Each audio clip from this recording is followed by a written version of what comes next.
बिस्मिल्लाहिर्रहमानिर्रहीम। शुरू अल्लाह के पाक नाम से जो नहायत मेहरबान और रहम करने वाला है। मेरे रब की दी गई नेमतों का, रहमतों का, बरकतों का हर लम्हा हर घड़ी शुक्र अदा करके ज़िंदगी गुजारनी चाहिए। अस्सलाम वालेकुम ख़वातीन व हज़रात, हम आपको खुश आमदीद कहते हैं वीकेंड एट होम की प्रोग्रामिंग पाकिस्तान टेलीविज़न नेटवर्क से। आप देख रहे हैं हमारी टीम और सुंदस जमील के साथ, और आपकी जो फ़ीडबैक है, आपकी कीमती राय जो है वो सर आंखों पे, बहुत शुक्रिया। 21 महमूद गजनवी रोड लाहौर हमारा पोस्टल एड्रेस है, जिसके ज़रिए ख़तूत आप हमें भेज सकते हैं। कोई फरमाइश करनी हो, लेटर्स हों, सेगमेंट्स जो हम ऑर्गेनाइज़ करते हैं या अरेंज करते हैं जो आपको पसंद आते हैं, बहुत शुक्रिया। और फीडबैक आप हमें सोशल मीडिया के एक और प्लेटफॉर्म जो कि फेसबुक है, इंस्टाग्राम है, thank you so much. Weekend at home का इंस्टाग्राम पेज आप फॉलो कर सकते हैं, उस पर कॉमेंट शेयर, और फिर PTV होम का जो ऑफिशियल फेसबुक पेज है उस पर भी वीडियो टीजर्स हम आपके साथ शेयर करते हैं। हफ्ते इतवार को जब आपसे मुलाकात होती है तो यू मोर देन वेलकम। आप सवालात करना चाहें, आपका नाम सवाल के साथ और जिस शहर से पाकिस्तान के आप मैसेज कर रहे हैं और कांटेक्ट करें वो भी ज़रूर बताइएगा, क्योंकि पाकिस्तान टेलीविज़न नेटवर्क की जो खासियत है बिलखसूस मदर इंस्टीट्यूट होने की हैसियत से कि पूरे पाकिस्तान से हमें मैसेजेस ख़तूत जो हैं मौसूल होते हैं, और उन शहरों से कि जो हमने सुने होते हैं, लेकिन जब फिर इस तरह राब्ता होता है तो बड़ा एक अपनायत का एहसास होता है। बहुत शुक्रिया जी।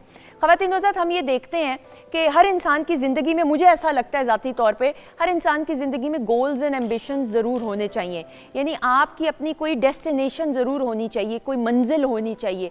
मंजिल का तयन मुझे ऐसा लगता है कि ज़िंदगी में, ज़िंदगी के शुरू के मराहिल में जब आप ग्रो अप कर रहे होते हैं, यानी 14 साल, 15 साल, 16 साल, क्योंकि ये वो एज होती है जब बच्चे या तो मैट्रिक कर रहे होते हैं, O लेवल्स कर रहे होते हैं, या हाई स्कूल, यानी ज़िंदगी की जो पहली पढ़ाई की सीढ़ी है प्रोफेशनल डिग्री की। यानी मैट्रिक भी तो एक डिग्री है ना, ऑब्वियसली। उससे पहले तो आप पास हो रहे होते हैं 5 क्लास, 6 क्लास, 7 क्लास की तरफ। तो वहाँ इस मंजिल पे पहुँच के मुझे ऐसा ज़ाती तौर पे लगता है कि बच्चों में ये शऊर बेदार करना और आगही और अवेयरनेस और गाइडेंस एंड काउंसलिंग के साथ कि उनकी मंजिल होनी क्या है। क्योंकि फिर होता ये है कि अगर आप मंजिल का तयन जल्दी ना करें तो वो जो तीर है वो निशाने पे नहीं लगता और आप इधर उधर भटकते रहते हैं और मंजिल ही को तलाश कर रहे होते हैं।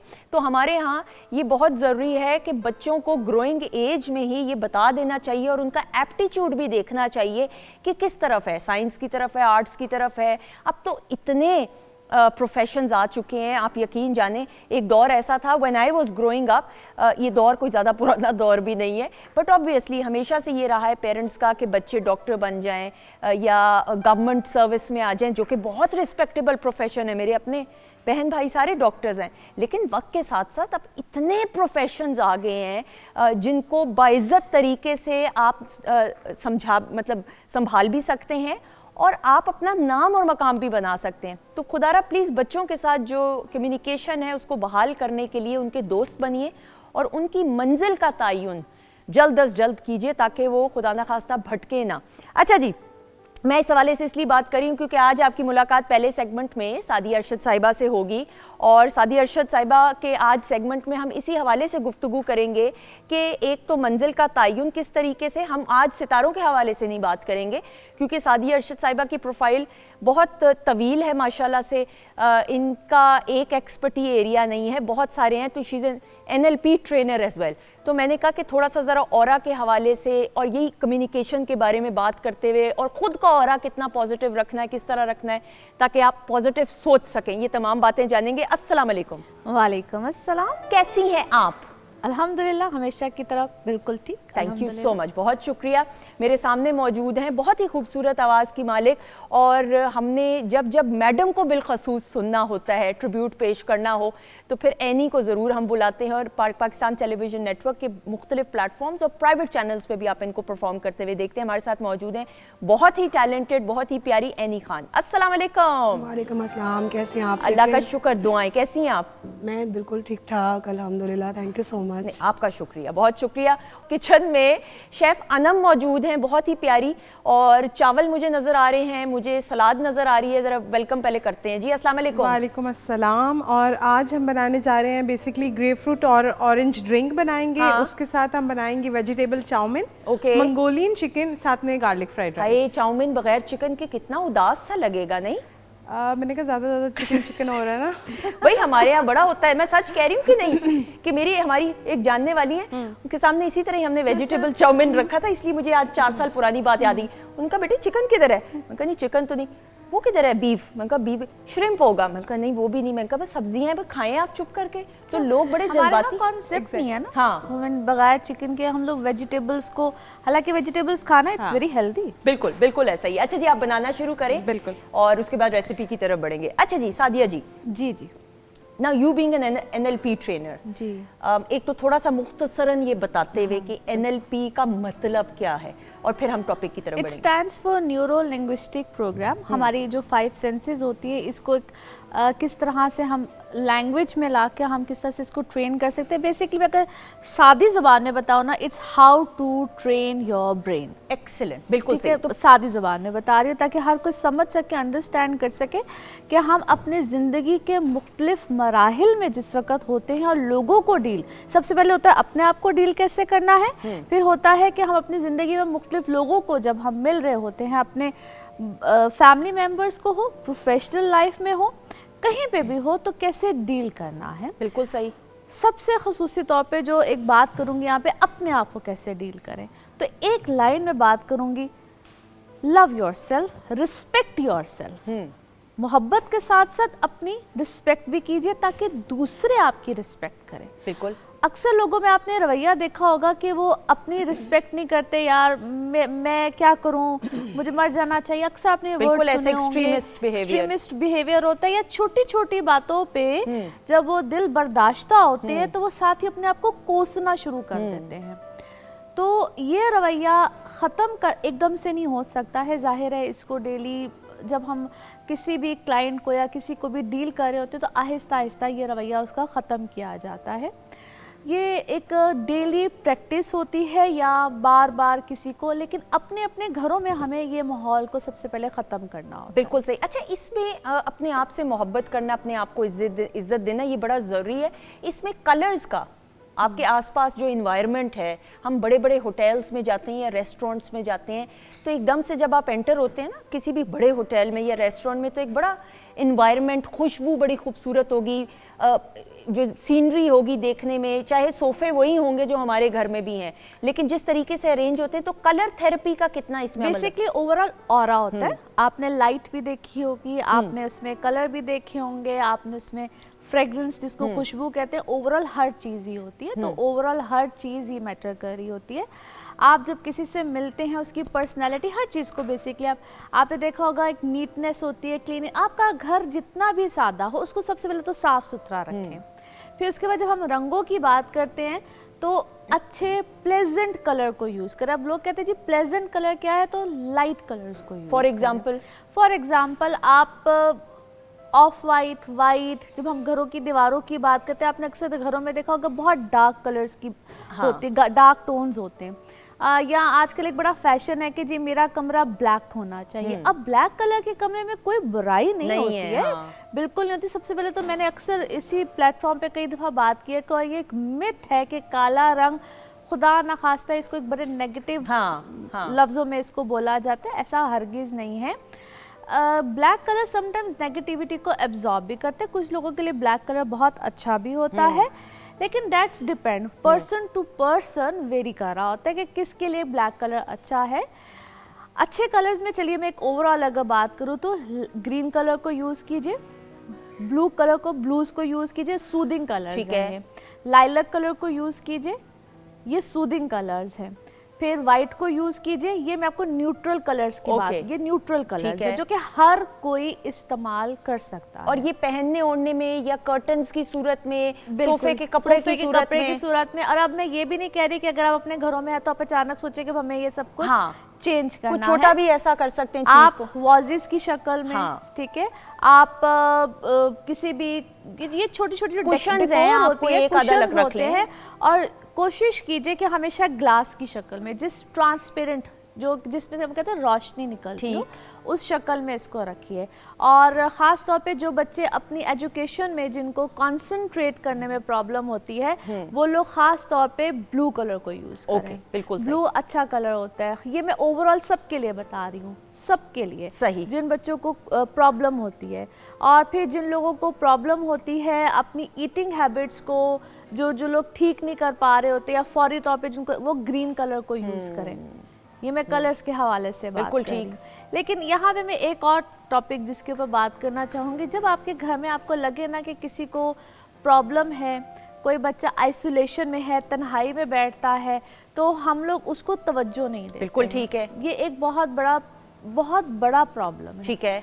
वहाँ पे पेरेंट्स, आपके फैमिली मेंबर, फ्रेंड्स, किसी को भी लगे कि अगर कोई इस तरह की प्रॉब्लम है तो प्लीज़ उसको सीरियस लें। ये भी तो हो सकता है ना, लोग समझते हैं कि अभी ग्रोइंग एज में बच्चा बच्ची है। एब्सोल्युटली, हाँ। बहुत से रीजंस उसके हो सकते हैं, लेकिन आहिस्ता आहिस्ता उससे बात करें।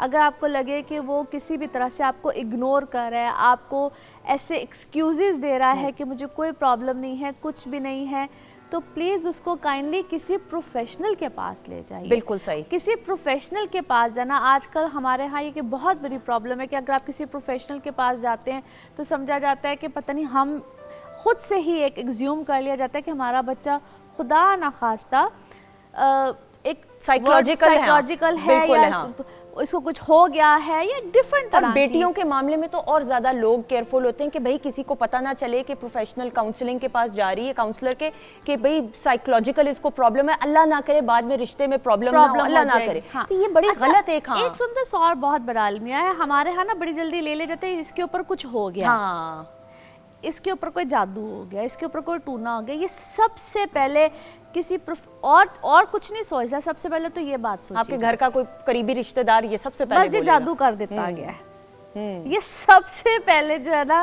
अनफॉर्चुनेटली मेरे पास भी जो लोग आते हैं, मुझे सबसे पहले सुनने को यही मिलता है।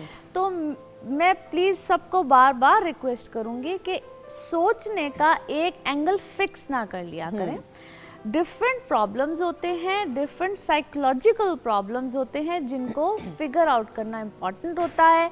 आप सबसे पहले ये मत सोच लिया करें कि ये होता ना कि बस अब यही नतीजे पे नतीजा बस यही है जी, कुछ कर दिया गया है, वो फलानी मासी ने कर दिया, फलानी फुप्पो ने कर दिया, फलाने रिश्तेदार ने कर दिया, हमने इसको रिश्ता नहीं दिया था, इसकी वजह से वो फलाने ने हमें यूं जादू। ऐसा ही है। Trust me, this is actually very unfortunate. ठीक है, ऐसा नहीं होता है, मसला कुछ और होता है, उस बच्चे के साथ प्रॉब्लम कुछ और चल रही होती है, यहाँ तक कि कारोबार नहीं चल रहा तो फलाने ने यूं कर दिया। ऐसा अगर इतना जादू टूना आम हो जाए तो मेरा मतलब है कोई कि घर से बाहर ही ना निकल सके। घर से बाहर क्या जी, आप वेरी अनफॉर्चुनेट। आप प्लीज सबसे पहले उस चीज को फिगर आउट कीजिए, आप प्लीज उस चीज को फाइंड आउट कीजिए, आप उस चीज का आप बात तो कीजिए।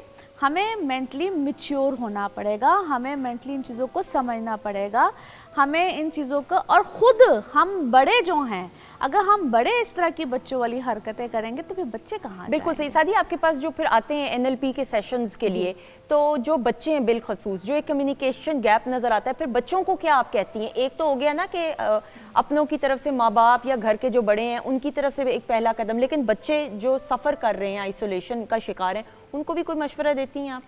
देखिए, वो उसी सूरत में हो सकता है जब पेरेंट्स समझेंगे, समटाइम्स बच्चे खुद नहीं आ सकते। ठीक है, ठीक जो है। यंग बच्चे होते हैं, अल्हम्दुलिल्लाह मैं तो अल्लाह का शुक्र अदा करती हूँ कि काफ़ी हद तक की अवेयरनेस है, बच्चे खुद से भी रब्ता कर लेते हैं। वो जब आते हैं तो आई ट्राइड, मगर मेरी बात फिर वहीं पे आती है कि उनको अपने घर में सबसे पहले हेल्प चाहिए होती है, क्योंकि जब मैं उनको किसी ट्रैक पे लेकर आती हूँ तो definitely they need their parents support, they need their family support. Family support साथ साथ है। अगर एक चीज़ को ठीक करना चाह रहे हैं और माँ बाप ही कहते हैं कि नहीं भाई, एक फॉर एग्जांपल मैं आपको एग्जांपल देती हूँ कि एक पढ़ाई का मसला है, वो बच्चा ये चीज़ नहीं पढ़ना चाह रहा है, वो बच्चा फैमिली, अगर फर्ज कीजिए डॉक्टर्स की फैमिली, बच्चा चाहता है कि मुझे ये नहीं पढ़ना। मैं हूँ ना आपके सामने मिसाल, मैं नहीं बनना चाहती थी डॉक्टर, बिल्कुल ऐसा ही। मैं भी आपके सामने, और मैं भी आइसोलेशन का रही थी शिकार उस टेन्योर में। ऐसा होता है, क्योंकि आपका माइंड उस चीज को एक्सेप्ट नहीं कर पा रहा होता। ठीक है, आप अंदर से आपको लगता है मैं क्रिएटिव हूँ, ऐसा ही है, मुझे तो कुछ और करना है, मगर फैमिली फोर्स उस तरफ कर रही होती है। तो वहाँ पे हमें कहीं ना कहीं फैमिली प्लस उस बच्चे को एक पेज पे लाना ऐसा पड़ता ही है। मुझे याद है अपनी, मैं मिसाल आपको मैं क्यों ना दूं, मैंने जब ओ लेवल्स किया तो मुझे साइंस का नहीं शौक था, बट ओ लेवल्स तक मैंने साइंस किया, आगे ग्रेड्स भी बस ठीक आए थे, आर्ट्स में मेरे एज आए थे, बट साइंस में और मैथ्स में इतने अच्छे ग्रेड्स नहीं आए थे। तो मुझे मेरी प्रिंसिपल ने मेरे वालिद को और वालदा को बुला के कहा कि इसका रिजल्ट सामने है, वो बता रहा है कि क्रिएटिव साइड पे है, लेकिन मेरे पेरेंट्स की ख्वाहिश थी, मैं भी चाहती थी, लेकिन मैं कर नहीं पा रही थी। तो मुझे ये वो वक्त याद है कि वो मैं 1-1.5 महीना 2 महीना आइसोलेशन का शिकार थी, और मैं ड्राइंग रूम का, हमारा ड्राइंग रूम बहुत बड़ा था, तो एक कोने का में ना मैं बैठ जाया करती थी अंधेरा करके, और फिर मेरे वालिद ने कहा कि ये डिप्रेशन में इस तरह चली जाएगी, तो ही स्टार्टेड, मतलब एक पेज पे वही वाली बात है, आके एटीज मुझे किया, और फिर उन्होंने सुना कि मैं क्या चाहती हूँ। तो आपके वालिद का ये बहुत बड़ा पन है कि वो उस चीज को अंडरस्टैंड कर गया, और वो आपको उस चीज को उन्होंने आपने मनवाया, या आपके आपस में बेसिकली कम्युनिकेट। और मैंने अपने दिल की बात कही कि मेरे में हिम्मत नहीं पड़ रही, लेकिन मैं आपको ये बताना चाहती हूँ कि मेरा रुझान साइंस की, एंड देन ही रियलाइज्ड, और ये मैं इसलिए बता रही हूँ कि इट हेल्प्ड मी आउट, और अब वो कहते हैं कि देखो अगर तब ये ना होता तो। आपने तो कम्युनिकेट किया, उन्होंने बात सुन ली। होता क्या कि यहाँ पे समटाइम्स बच्चे कम्युनिकेट करते भी है, बताते भी है, लेकिन माँ बाप कहते हैं कि ये कैसे हो सकता है, इस तरह तो मुमकिन ही नहीं है। Most of the time in most of the families ऐसी चीजें होती हैं जिसकी वजह से बच्चा, वो कहते हैं ना हमारी ईगो का मसला, बिल्कुल सही, ये कैसे पॉसिबल है। या बिजनेस फैमिली वाले बच्चे, वो कोई गिटार पकड़ के आ जाए ना तो वो कहते हैं कैसे हो सकता है कि तुम गाना गाओगे, तुम गाओ, ये करोगे। मैं आपको एक एग्जांपल दे दूं, there are so many examples. मेरे अपने घर में मेरी बेटी, आपको पता है, ऐसा ही है, वो उसने कहा जी कि मैंने तो कुकिंग सीखनी है। She is a pastry chef. हाँ, शी इज एन अमेजिंग, कमाल की पेस्ट्री शेफ तो है। मतलब मेरी बेटी ने कहा कि मुझे तो क्योंकि मेरी सारी फैमिली बिजनेस करती है, मैं खुद एक एग्जांपल, तो मैंने उसको फ्री हैंड दिया। मैंने कहा ठीक है, आपने जो करना है आप कीजिए। तो बच्चों की इस चीज को अंडरस्टैंड करते हुए आपको समटाइम्स, मैं इसको चलिए यूं कहूंगी कि आपको रिस्क लेना पड़ता है। ठीक है, लाइफ में छोटी छोटी चीजों पे रिस्क लीजिए, इट्स ऑल राइट। और इसी तरह आप सीखते हैं, अगर खुदा ना खास्ता नहीं कामयाब होते तो आप उससे सीखेंगे जरूर, और नेक्स्ट कदम जब आप लेंगे तो you will be well prepared. इसी तरह से बच्चों की शादियों के मसले होते हैं। अब बच्चे चाह रहे होते हैं वो कहीं शादी करें, माँ बाप कहते हैं कि तो हमारी तो इज्जत का सवाल है, हम तो ये कभी नहीं, वहाँ पे ना वो अंदर की एक बादशाहत निकल आती है। वो हम कहते हैं कि नहीं, हम तो कभी ये होने नहीं देंगे। वो ज़माना, या वो एक, ठीक है, मैं ये नहीं कहती कि आप अपने वैल्यूज़ को ख़राब करें, या बच्चों को आपने वैल्यूज़ सिखानी है, ये पेरेंट्स का ही काम होता है, लेकिन उनको सुनिए, बिल्कुल ठीक, उनको समझिए, उनको समझाइए, आप उनके साथ अपना कम्युनिकेशन का लेवल बिल्ड अप कीजिए। इसको हम कहते हैं रैपो बिल्ड कीजिए, एक रिलेशन बिल्ड कीजिए। अगर आपको लगे कि आप उनके साथ ये चीज़, इस मैटर को सॉर्ट आउट नहीं कर पा रहे हैं, बराहे करम किसी से राब्ता कीजिए, किसी प्रोफेशनल से राब्ता कीजिए। बिल्कुल सही, और प्रोफेशनल से, हाँ जी, वो आपको हेल्प करते हैं। ऐसा ही है। और ख़वातीन हज़रात, इसमें कोई हिचकिचाहट नहीं महसूस होनी चाहिए। अगर आपने कम्युनिकेट करना और आप नहीं अपने बच्चे से या किसी अपने से उस तरीके से कर पा रहे, तो टेक अ प्रोफेशनल्स हेल्प। इसमें कोई ऐसी बड़ी बात नहीं है। आपके अपनों की, आपकी औलाद की जो जहनी सेहत है, वो आपकी अवलीन तरजीह, फर्स्ट प्रायोरिटी होनी चाहिए। एनी हमारे साथ मौजूद है। एनी, मैं ज़रूर आपसे थोड़ा सा सिंगिंग के हवाले से बात करते हुए फिर आपसे फरमाइश भी करनी है। Pakistan television network mother institute है। हम सब बड़े हुए हैं पीटीवी को देखते हुए, और अभी भी हम बड़े हो रहे हैं पीटीवी को देखते हुए, अल्हम्दुलिल्लाह। एक तो पीटीवी को देखना, लेकिन फिर पीटीवी पे परफॉर्म करना कैसा लगता है? बहुत अच्छा लगता है। ये हमारे अपने घर की तरह, मतलब किसी भी चैनल्स पे हम ना जाएं, लेकिन यहाँ पे आए तो अलग सी फीलिंग होती है। पीटीवी हम बचपन से देखते आ रहे हैं, तो हमें बजाते खुद बहुत पसंद है। ऐसा तो ही जब भी यहाँ से आप लोग हमें इनवाइट करते हैं तो सब काम छोड़ के हमें आना पड़ता है। ऐसा ही है, बिल्कुल बिल्कुल ऐसा ही है। और आपका बड़ा शुक्रिया। हम सादी अरशद साहिबा का भी शुक्रिया अदा करते हैं। Thank you so much, my player always. बहुत शुक्रिया। ख़वातीन हज़रात, एनी हमारे साथ मौजूद हैं, और मैडम नूर जहां साहिबा, मलका तरन्नुम नूर जहां साहिबा को खराज तहसीन पेश करते हुए आ जाइएगा लड्डू सुलझा जा रे बालम,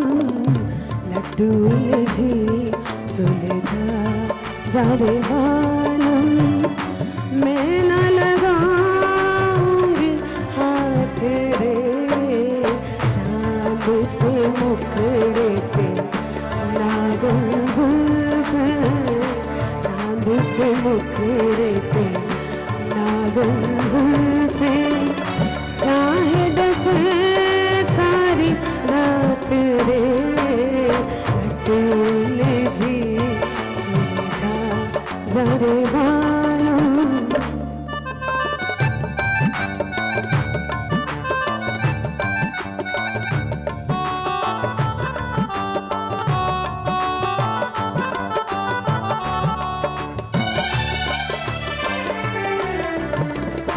पहले हमको छेड़ रही थी जुल्मी हवा मस्तानी,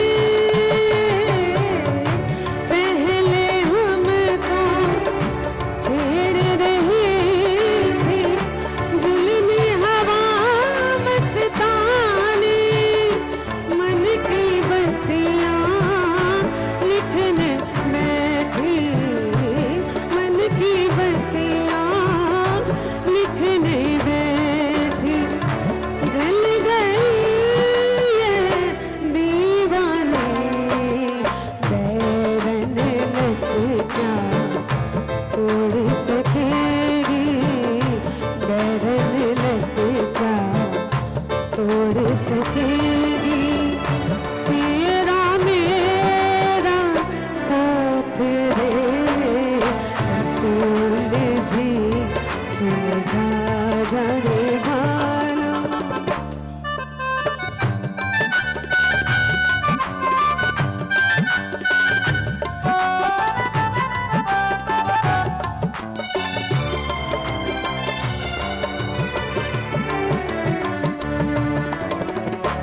आज ये मेरे मन को जलाए, मेरी एक न माने,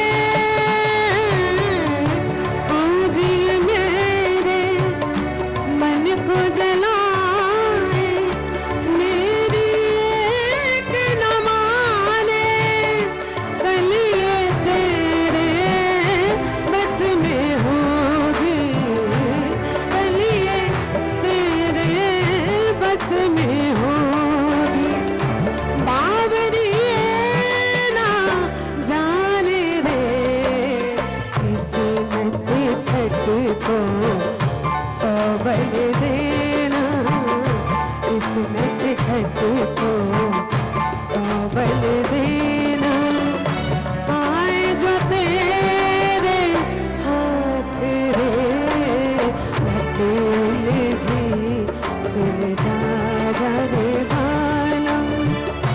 मैं न लगाऊंगी हाथ रे, मैं न लगाऊंगी हाथ रे, मैं न लगाऊंगी हाथ रे, मैं न लगाऊंगी हाथ रे, अकेले जी सुलझा जा रे बालों।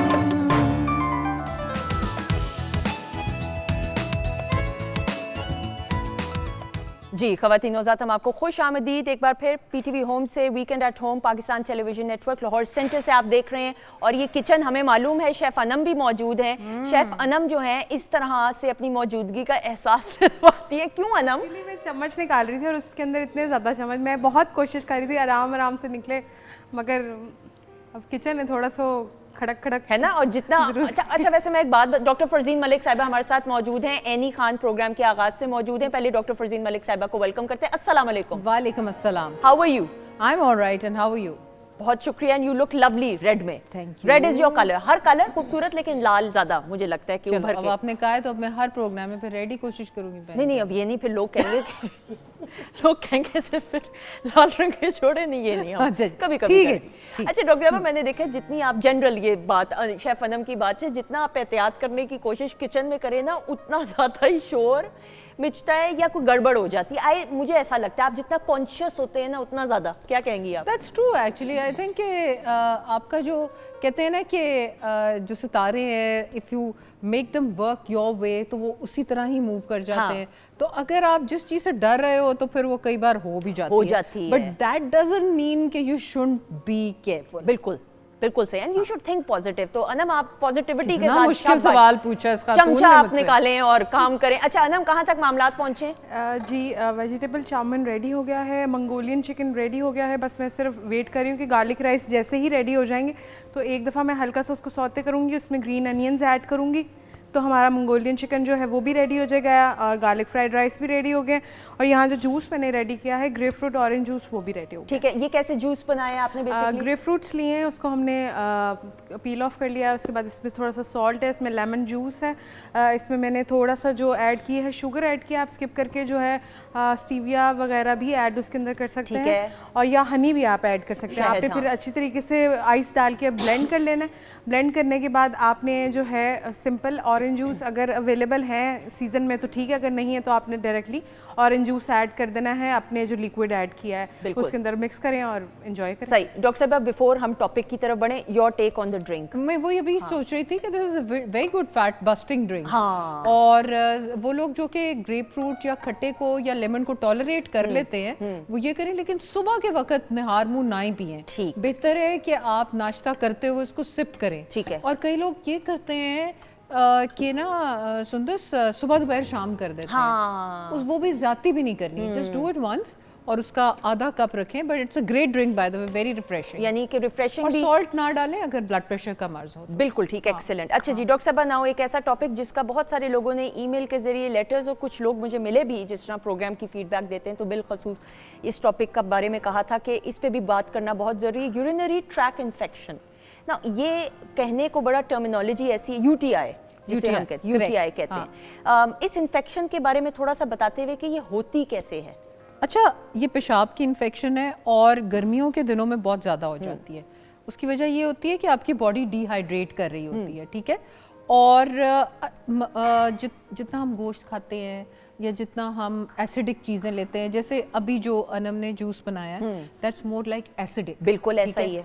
तो उसकी एसिडिक प्रॉपर्टी से ये होता है कि आपके बैक्टीरियल मल्टीप्लिकेशन, यानी कि जो जरासीम है वो मल्टीप्लाई करना ज़्यादा कर देते हैं। ठीक है। तो अब आपको ये चाहिए कि गर्मियों में एक तो पानी पिए बहुत ज्यादा। ये बहुत ज्यादा का मतलब ये नहीं 4 जग इकट्ठे। हाँ। इसका मतलब है कि 4 जग दिन में आहिस्ता आहिस्ता वक्फे से। ठीक है। नंबर 2, उसके अंदर थोड़ा सा सोडा मिला लें ताकि वो एसिड को न्यूट्रलाइज करता रहे। ओके। ठीक है। अच्छा, यूरिनरी ट्रैक्ट इन्फेक्शन खवातीन में ज्यादा होती है कंपेयर टू मेन। ठीक है। और उसमें बड़ा इंपॉर्टेंट होता है कि आप हाइजीन पॉइंट ऑफ व्यू से भी इस चीज़ को ख्याल रखो। टॉयलेट पेपर का इस्तेमाल कई दफ़ा किया जाता है, so there is a way to use toilet paper, तो वो ज़रा ज़रूर पढ़ लीजिए, देखिए कि वो उसका क्या तरीका होता है। Sometimes people use the toilet paper wrong way through which urinary tract infection हो सकती है। ठीक है। ठीक है। तीसरी चीज़ ये है कि क्रैनबेरी का आपने नाम सुना होगा। क्रैनबेरी बहुत अच्छी एक ऑब्वियसली बेरी है और इसका जो है वो यूज होता है क्रैनबेरी के टैबलेट्स, वो सप्लीमेंट्स भी मिलते हैं कैप्सूल फॉर्म में। हमारे यहाँ वैसे तो ताज़ा तो नहीं मिलती, कैंस की सूरत में मिलती है, वो भी आई डोंट थिंक कि उस तरीके से, उस तरह से नहीं है। हाँ। तो आप उसके सप्लीमेंट ले सकते हो या अगर आपको कहीं से मिल गई है तो आप उसका जूस निकाल के पी सकते हो। ठीक। चेरी जूस तो मिलता ही है और चेरीज अगर आप लेके 2-3 लेके उसको बना लो तो दैट्स ऑल्सो वेरी नाइस।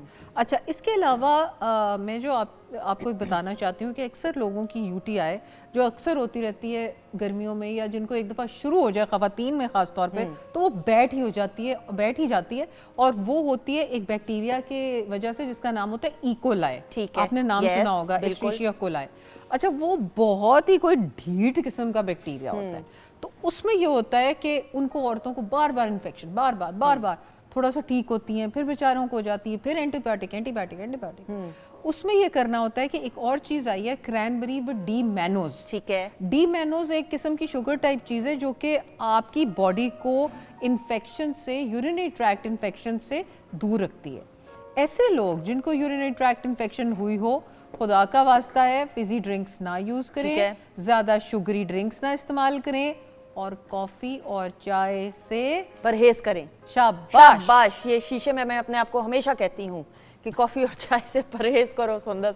नहीं बट डॉक्टर साहब बनाओ, ये तो हमने बात की इलाज की, थोड़ा सा हम सिम्टम्स के बारे में भी बात करें कि ये कैसे, अलामात इसकी क्या होती है? अच्छा, अलामात इसकी ये होती हैं सुंदस के एक तो फ्रीक्वेंट यूरिनेशन, हर दफ़ा हर थोड़ी थोड़ी देर बाद बाथरूम जाना है, रात को सो रहे हैं जाना पड़ रहा है।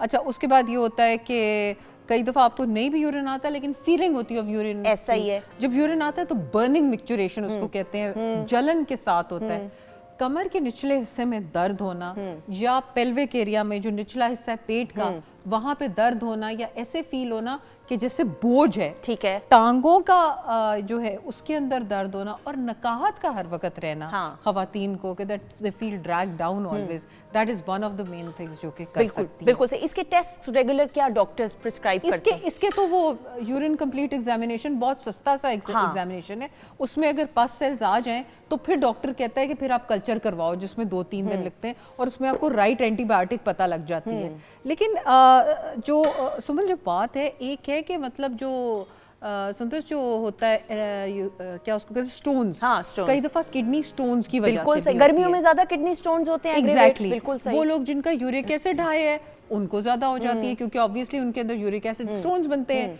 कोलेस्ट्रॉल स्टोन्स की वजह से हो जाती है। अच्छा, फिर इसके अलावा मर्द हजरात में प्रोस्टेट यानी मसाने का जो प्रॉब्लम होता है, that is one of the problems जो कि ये कॉज कर सकता है। तो अगर if a person, a male जिनको यूरिनरी ट्रैक्ट इन्फेक्शन बार बार हो रही है and his age is about 45-55 के दरमियान, then they should get their prostate check. बिल्कुल सही। एनी मैं आपसे ज़रूर पूछते हुए हम हेल्दी लाइफस्टाइल की जनरल बात करते हैं, आप अपना ख्याल कैसे रखती हैं, या आप उनमें से हैं लोगों में से कि बस ठीक है जो खा लिया कोई चल रहा है। अच्छा, वो वाला खास ख्याल नहीं रखती, खास नहीं रखती, लेकिन गले की तो हिफाजत करती होंगी ना? गले की भी बस कुछ खास नहीं, बस ज्यादा ठंडा नहीं पीती, ज्यादा ठंडा नहीं। अच्छा, लेकिन अगर गला खराब हो जाए परफॉर्म आपकी तो लाइव आवाज तो फिर ये है कि जाहिर बात है, लेकिन वो हो जाता है मैनेज। अच्छा, आपको लगता है कि आप इतनी हैं, स्टेज पे चले जाते हैं तो फिर करते हैं, जाहिर करना पड़ता है। बिल्कुल सही। लेकिन फिर कोई मेडिसिन यूज कर लेते हैं जब ज्यादा ही हो जाता है तो। सही। ऑडियंस के सामने परफॉर्म, एक तो अभी हम कैमरे के सामने, लेकिन जो लाइव ऑडियंस है कॉन्सर्ट्स की सूरत में या गजल गायकी की महफिल हो, उसमें जो ऑडियंस के सामने परफॉर्म करने का जो एक अपना चार्म है, वो कैसा लगता है? बहुत अच्छा फील होता है, बहुत अच्छा। डर भी होता है लेकिन अच्छा भी लगता है। आई थिंक ऑडियंस पर डिपेंड करता है कि ऑडियंस कितनी कोऑपरेटिव है और प्रोएक्टिव है। ऑडियंस सुनने वाली हो तो फिर मजा आता है काम करने का। हाँ, ये बात बहुत अच्छा लगता है। बिल्कुल सही, बिल्कुल सही, क्योंकि मुझे ऐसा लगता है कि ऑडियंस के साथ इंटरेक्शन का ये बड़ा अच्छा जरिया होता है, उसके बगैर नहीं हो सकता। ऐसा ही, अगर वो आपको लिफ्ट नहीं करा रहे तो आप बस गए फिर आप गए पहले गाने में। अच्छा, मैं आपको एक बड़ी मजे की बात बताऊं, हमारे प्रोग्राम में ये होता है कि सुंदस पहले मेरे से इंटरव्यू करती हैं और उसके बाद फिर मेहमान से पूछती हैं आप कैसे सेहत का ख्याल रखते हैं, और सुंदस अल्लाह से यही दुआएं कर रही होती है कि अल्लाह मियां ये कोई एक अच्छी बात करें कि हम बहुत ज्यादा ध्यान रखते हैं, मगर माशाल्लाह हमारे इतने सच्चे लोग आते हैं, बहुत ही सच्चे आते हैं भाई, कि मैं कभी कभार कह रही होती नहीं इतना सच नहीं बोलना, लेकिन ये देखिए ये इनकी सादगी और खूबसूरती है, जो अच्छी बात है। It's pretty cool. हाँ, एडमिट करना चाहिए, कोई बड़ी बात नहीं, इसी तरह ही हम लोग सीखते हैं। मैं तो खुद कह रही होती हूँ कि जी मैंने लर्न किया है, और नोबडी इज परफेक्ट, आप वक्त के साथ साथ सीख रहे होते हैं अपनी, and you are what you eat. Exactly. आप पॉजिटिव सोचें और अपना ख्याल रखें, रिजल्ट्स ऐसे अमेजिंग आएंगे कि इंसान हैरान रह जाएगा। सही बात है, बिल्कुल सही बात है। अच्छा, मैं ये पूछना चाह रही थी ना, वेरी आई डोंट नो, सादा सा सवाल, यूटीआई कोई जेनेटिक तो नहीं है ना? कि नहीं, लेकिन कई दफा इस तरह होता है कि कंजेनिटल मैलफॉर्मेशंस यानी कि मौरूसी गड़बड़ें होती हैं किडनी के बनने में या यूरेटर्स के अंदर, उस वक्त फिर यूटीआई हो सकती है बच्चों में। तो उस चीज को फिर अगर ज्यादा हो, किसी को भी 1 महीने में अगर 3 दफ़ा यूटीआई हो जाए तो प्लीज़ डॉक्टर के पास जाके अल्ट्रासाउंड, अपने प्रोस्टेट का एग्जामिनेशन, ब्लड का वो होता है, बाकी अपना ये सारी कंप्लीट यूरिन एग्जामिनेशन ये करवा लें, ताकि आपकी जो अंडरलाइंग कॉज है वो ख़त्म कर दी जाए। बिल्कुल सही। अच्छा, आपको मज़े की बात लगेगी, मसाला जात जो हैं बहुत ज़्यादा, मिर्चें खानी, उससे भी आपको यूरिनरी ब्लैडर की अगर इन्फेक्शन हो रही है तो वो ज्यादा हो जाए। अच्छा, मैंने देखा डॉक्टर साहब, हम लोग जिस तरह आप और मैं, मुझे आपका पता है, सादिया का पता है, हम लोग जो हैं जरा एक बस नॉर्मल, हमारी नज़र में नॉर्मल है कि बस नमक और मिर्च बस ठीक हो, लेकिन ज्यादा हो जाए तो हम तो मिर्चों, लेकिन कई बर्दाश्त घरों नहीं। में हाँ। मिर्चें ज्यादा लेवल की बड़ी आम है, तो उनका मैं क्या सादा जबान में कहूँ कि मैदे की कैपेसिटी बहुत स्ट्रांग है या हमारा मैदा कमजोर है? What is it? टॉलरेंस की बात है ना, उन्होंने अपनी ये टॉलरेंस बहुत ज्यादा डेवलप की हुई है, बट दैट डजंट मीन कि वो उनकी बॉडी को हार्म नहीं कर रही। हाँ। तो इसलिए अब जैसे कई लोग सिगरेट पीते हैं तो वो कोई 4 पीते हैं तो कई 30 पी जाते हैं, तो इसका ये मतलब तो नहीं है कि वो 4 सिगरेट भी हार्म नहीं करेंगे, वो तो लंग्स को हार्म करके जाएंगे। सही। तो इसलिए बी वेरी केयरफुल कि अच्छा, एक और चीज़ मैंने नोटिस की जो मेरे पर्सनल एक्सपीरियंस में, कि अगर मुझे जैसे यूरिनरी ट्रैक्ट का फील हो रहा हो इन्फेक्शन, तो मैं अगर नट्स खा लूँ, मसलन बादाम खा लूँ, ठीक है, या वॉलनट्स खा लूँ, तो मुझे फिर ज़्यादा हो जाती है। अच्छा, अखरोट और बादाम खाने से मतलब कोई भी नट्स में खा ठीक लूँ, है, मूंगफली खा लूँ, तो ज्यादा हो जाएगा, तो मुझे यूरिन? लगता है कि मुझे ज़्यादा जलन से आ रहा है। ओके। हाँ, तो ये एक मैंने पर्सनल फील किया है, और मैं अक्सर जब पेशेंट्स को फिर कहती हूँ कि आप जरा नट से आजकल परहेज करें, तो वो कहते हैं now we are feeling better. तो यानी यूटीआई को ट्रिगर करते हैं नट्स, कर सकते हैं। यूटीआई जो कि चल रही हाँ। है, लेकिन उसको मजीद एक्सेसरबेट या ज्यादा या एग्रीवेट करते हैं। बिल्कुल सही, बिल्कुल हाँ, सही। हाँ। Thank you so much doctor साहब। कोई टिप देना चाहेंगी? टिप ऑफ द डे ये है कि एक तो कतीरा गोंद का जरूर पिएं, वो ठंडा होता है, ठंडी चीजों का इस्तेमाल करें। फिर तुख्मे बालंगा हाँ। और चिया सीड्स, ये दोनों एक एक चम्मच लेके रात को उसको पानी में डुबो के रख दें और वो पानी पिएं। और अगर हाँ साथ आप तुख्म भी पी जाते हैं तो दैट्स वेरी फाइन। उससे ये होता है कि सारी बॉडी में आपके इंटेस्टाइन से आपके यहाँ से लेके यहाँ तक एक कूलेंट इफेक्ट चला जाता है। बिल्कुल सही। इसकी जो तासीर है वो ठंडी है, और इस बिल्कुल। मौसम में बिलखसूस जो है दैट इज गुड कि आप बहुत अच्छी है। रिफ्रेश रहेंगे। हाँ, बिल्कुल अनम बहुत जोर जोर से गर्दन मारी, उसको ये बहुत अच्छी लगी बात। है ना। मेरे पास भी है कि अगर आपने पानी लें, आप उसके अंदर उसमें अगर आप 2 सिर्फ टीस्पून दूध के भी ऐड कर दें, हाँ। तो वो भी आपकी तेजाबियत के अंदर बहुत काम देता है, उससे भी आपको यूरिन जो है बिल्कुल ठीक आता है। बिल्कुल फिर सही। ये चीज़ है कि अगर आपको बहुत ज़्यादा प्रॉब्लम हो रही है तो आप एक बेशक एक तकरीबन 1.5 लीटर की बॉटल के अंदर आप 2 से 3 टेबलस्पून दूध के ऐड कर दें, चाहे वो Which fresh is milk not है much. हाँ। या जो है टेट्रा पैक मिल्क है, ठीक है। वो आप उसमें डाल लें और अब उसको सारा दिन वही पानी पिए। ये आजमाया हुआ है? जी, हाँ। आजमाया हुआ है। बड़ी अच्छी बात ठीक है, कि ये बोल रही हूँ। कि- ओके। कि नहीं, ये उसकी आजमाई हुई चीज नहीं, है, मैं ठीक सीख रही है? हूँ क्योंकि obviously you are the क्योंकि expert ना। ऑब्वियसली दूध जब एसिडिटी भी होती है तो कहते हैं कि दूध और पानी मिक्स करके पी लें तो आपकी एसिडिटी कम होती है। तो basically what she is saying is कि एल्कलाइन कर देता है एसिडिक मीडियम हाँ। को, न्यूट्रलाइज कर देता है। बिल्कुल सही। जो आपकी तेजाब है उस पे जाके पिश करके उसको पिश कर देता है। सही, आपका ओके लेना है ना, वो तो बता रही है, लेकिन then you have to approve it. Thank you so much तुम डॉक्टर। और नुस्खे दो। बहुत शुक्रिया डॉक्टर साहब Thank आपका। you और जी। इसी खुशी में एनी, आप किसको कह रही हैं 1 मिनट? अभी नहीं है 1 मिनट, हमारे पास 1 सेकंड है। प्लीज आ जाइएगा बहुत सारी क्लैप में। जो न मिल सके वही बेवफा, ये बड़ी अजीब सी बात। जो चला गया मुझे छोड़ कर, वही आज तक मेरे साथ है। जो न मिल सके वही बेवफा, ये बड़ी अजीब सी बात है। जो चला गया मुझे छोड़ के, वही आज तक मेरे साथ है। जो न मिल सके वही बेवफा।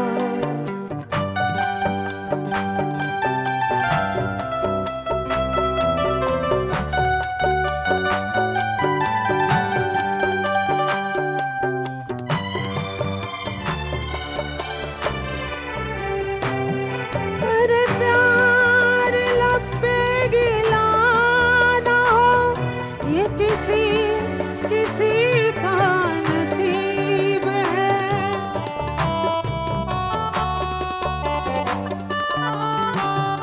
अरे प्यार लब पे गिला ना हो, ये किसी का नसीब है। ये करम है उसका, जफा नहीं, वो जुदा भी रहते करीब है। वही आँख है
जी ख़वातीन हज़रात, हम आपको खुश आमदीद कहते हैं। वीकेंड एट होम की programming Pakistan television network Lahore centre से आप देख रहे हैं और हमारी कोशिश ये होती है कि हर सेगमेंट को बामानी अंदाज से पीटीवी की रिवायात को, ट्रेडिशंस को बरकरार रखते हुए बामानी अंदाज से तरतीब दिया जाए ताकि मैं और आप हम सब कुछ ना कुछ सीख सकें। हमारे किचन सेगमेंट में शेफ़ अनम मौजूद हैं, एनी हमारे साथ प्रोग्राम के आगाज़ से मौजूद है। एनी की आवाज़ में खूबसूरत हम गाने भी सुन रहे हैं और मैं ब्रदर बैंड जो हमारे वीकेंड एट होम की टीम का हिस्सा है। अच्छा जी ख़वातीनो ज़ात, ज़िंदगी ऐसी है कि हंसते इसी तरह हंसते मुस्कुराते हुए अपनों के साथ आपको ज़िंदगी को गुजारने का हुनर, ढंग और सलीका आना चाहिए। इस वक्त मेरे सामने जो हमारी मेहमान शख्सियत मौजूद है, मुझे बड़ा फ़ख्र महसूस होता है and we take a lot of pride. वो हमारी जो बच्चियाँ हैं तमाम की तमाम, जो अपनी पढ़ाई को भी मुकम्मल करती हैं, डिग्री को भी मुकम्मल करती हैं और फिर प्रैक्टिकल लाइफ यानी शादी के बाद ज़िंदगी का एक नए चैप्टर का आगाज़ होता है, उसको उम्दगी का साथ निभाते हुए और फिर जब माँ बनती हैं, ये बड़े मुख्तलिफ स्टेप्स हैं। इससे मैं भी गुजरी हूँ अल्हम्दुलिल्लाह और मैं अपने बारे में भी खुद कहती हूँ, लेकिन मुझे ज़्यादा अच्छा तब लगता है कि मेरे सामने ऐसी बच्ची मौजूद है, ऐसी यंगस्टर मौजूद हैं कि इन्होंने पढ़ाई मुकम्मल की। She is done her MBA, बड़े बड़े ओहदों पे मल्टी नेशनल कंपनीज़ के साथ बड़े ओहदों पे फाइज रही हैं और इस वक्त भी एक बड़ी IT कंपनी है, सॉफ्टवेयर कंपनी है, उसके साथ मुंसलिक हैं। शी इज़ मैरिड, बच्चे भी हैं इनके माशाल्लाह। एक वन बेबी है माशाल्लाह हमारे। और किस तरीके से ये तमाम शोबों को उम्दगी के साथ मैनेज कर रही हैं। हमने ये सोचा कि इनको बुलाया जाए, इनसे कुछ सीखा जाए, इनसे इन्फ्लुएंस हम हो हमारे साथ। और इनका नाम बड़ा बहुत ही खूबसूरत है। हमारे साथ मौजूद हैं जी उम्मुल बनीन। अस्सलाम वालेकुम। वालेकुम सलाम सुंदर, कैसी हैं आप? I am good, thank you so much. अच्छा जी, पहले तो नाम बताइए, बहुत खूबसूरत है, इसका मतलब क्या है? इसका मतलब है बेटों की माँ, उम्मुल बनीन जी। ओके, माशाल्लाह माशाल्लाह। दिस इज अ वेरी, आपके स्कूल में मुझे लगता है आप ही का नाम ये होगा। हाँ, मेरे स्कूल में, बल्कि मैं जहाँ पे भी जाती हूँ वहाँ पे मैंने कोई ऐसा नाम अभी तक सुना नहीं है। सो उम्मुल बनीन थोड़ा सा यूनिक नेम है। आप ये नाम किसने सुजेस्ट? ये मेरी खाला ने। खाला ने? हाँ जी। ओके, आपकी खाला कितनी सुनी जाती है? बिल्कुल। ओके, वरना अमूमन होता है दादा दादी, नाना नानी या माँ बाप की, लेकिन खाला बहुत खाला अच्छी। की, बिल्कुल। हाँ बिल्कुल सही। अच्छा, मैं आपसे पहले शुरू से शुरू कर, MBA आपने किया जी। कहते हैं कि जो MBA करते हैं, मास्टर्स है बिजनेस एडमिनिस्ट्रेशन की डिग्री है, तो उनको उनकी एडमिनिस्ट्रेटिव स्किल्स लड़के लड़कियों की बहुत अच्छी होती है। Is it true? That's really true, बिल्कुल ऐसे ही है, बहुत बिल्कुल ठीक है। अच्छा, मैं थोड़ी सी यहाँ पे कहना चाहती हूँ कि जब मैं अपना बैचलर कर रही थी ना, तो मेरा थोड़ा सा सोशल वर्क का था कि सोशल वर्क मैंने करना है। तब से मैंने स्टार्ट लिया, UN की थोड़ी सी मैंने इंटर्नशिप्स की। Then I started my career as from the UN। तो वहाँ से मैंने करियर स्टार्ट किया। उसमें बहुत सी चीज़ें आ रही हैं, बहुत से अननोन छोटे छोटे शहर, गांव, वहाँ तक हम लोग गए। वो बड़ा अच्छा था। It's been like I work there for 2 years। उसके बाद फिर मैं IT कंपनीज़ के साथ मुंसलिक हो गई। ओके। एडमिनिस्ट्रेशन की चीज़ों को थोड़ा सा पीछे छोड़ दिया, ये थोड़ी सा कैरियर डिफरेंट हो गया मेरा। अब मैं एज HR मैनेजर, एक जर्मन बेस्ड कंपनी है, सॉफ्टवेयर हाउस है, मैं वहाँ पे काम कर रही हूँ। एक्सीलेंट। और it's been like 5 years I am serving there. Okay, बिल्कुल सही। जब आपने MBA कंप्लीट किया तब IT की फील्ड, सॉफ्टवेयर की फील्ड अभी ग्रो कर रही थी, एक्सेल कर रही थी। बिल्कुल ऐसे ही है, और अभी पीक पे है। हाँ। अगर अभी हम पाकिस्तान में देखें, we have so many software houses, बहुत सॉफ्टवेयर हाउस हैं, छोटे छोटे हैं, बड़े बड़े हैं, कुछ मल्टी नेशनल हैं। तो जिसमें मैं भी काम कर रही हूँ, दैट इज़ द बेस्ट अभी अगर मैं कहूँ। और जैसे आपने कहा कि मैं मैरिड हूँ, I have 5 months old baby, और वहाँ पे फ्लेक्सिबिलिटी को देखा जाए, एंड मुझे ये सुंदर लगता है कि this is very very important कि आप जिस भी कंपनी में काम कर रहे हो वहाँ पे फ्लेक्सिबिलिटी हो। ठीक है। और लड़कियों को मुझे लगता है हम इसी तरह से प्रमोट कर सकते हैं कि फ्लेक्सिबिलिटी दी जाए। इफ़ दे आर मैरिड, अपने घर को भी देखें और माशरे में भी जितना भी हम सर्व कर सकते हैं उसको बिल्कुल करें। लेकिन हम ये देखते हैं, हम हर चीज़ कंपनी तो ऑब्वियसली आपकी मर्जी के मुताबिक नहीं चल सकती, लेकिन आपको अपनी ज़ात में भी तो फ्लेक्सिबिलिटी लानी होती। अब आप ये 3 शोबे हैं, यूर अ वर्किंग वुमन, आप एक वाइफ हैं, बहू भी हैं, फिर एक माँ भी हैं। किस तरीके से आप हर शोबे को उम्दगी के साथ निभा रही हैं? सुंदर, मल्टीटास्क होना पड़ता है जब रिस्पॉन्सिबिलिटी स्पेशली आप पे आती हैं। सो मैं अगर कहूँ, सबसे बड़ी बहू हूँ, मेरा फर्स्ट चाइल्ड है, एंड सॉफ्टवेयर हाउस जिसमें मैं काम कर रही हूँ एज HR मैनेजर काम कर रही हूँ, पूरी कंपनी मेरे अंडर आ रही है। एक्सीलेंट।